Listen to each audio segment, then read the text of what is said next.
swim ago. Xander Pro Shad, natural colours. This is the one that I've rigged up weightless. So probably best is fish it in slacker water, because when you've got water running through the swim fast, you need, oh, there we go, fish, oh no.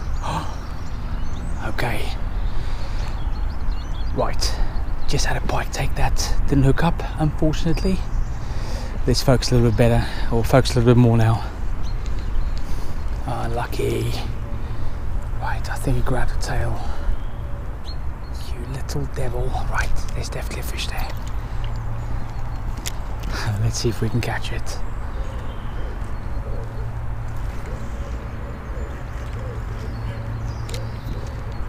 Okay, so the reason why I rigged this up weightless is so you can just pause it and just twitch it every so often, just to give it that movement. So all it does, just flaps in the water with that tail.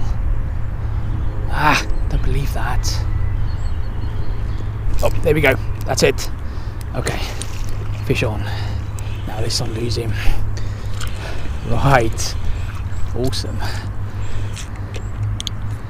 Come on then. Get that net ready. Okay, come on then. Awesome. If you don't succeed the first time, try again. Okay, come on then. Yes. Oh, awesome. Let's have a quick look.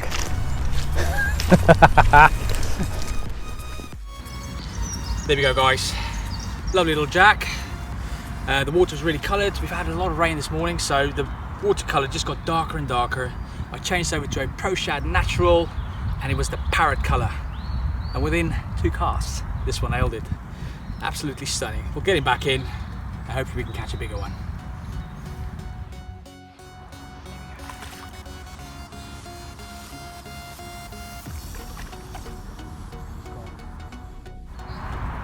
Just released that lovely pike, so I thought I'd quickly talk to you about the lure that I've used. What I've done is I've changed over to a very bright lure. So this is the Natural Pro Shad, the Parrot colour. We've had a lot of rain this morning, so it's really coloured the water up. So I've been using natural colours all morning without a touch. Decided to put on a bright colour, and within 2 casts that pike nailed it.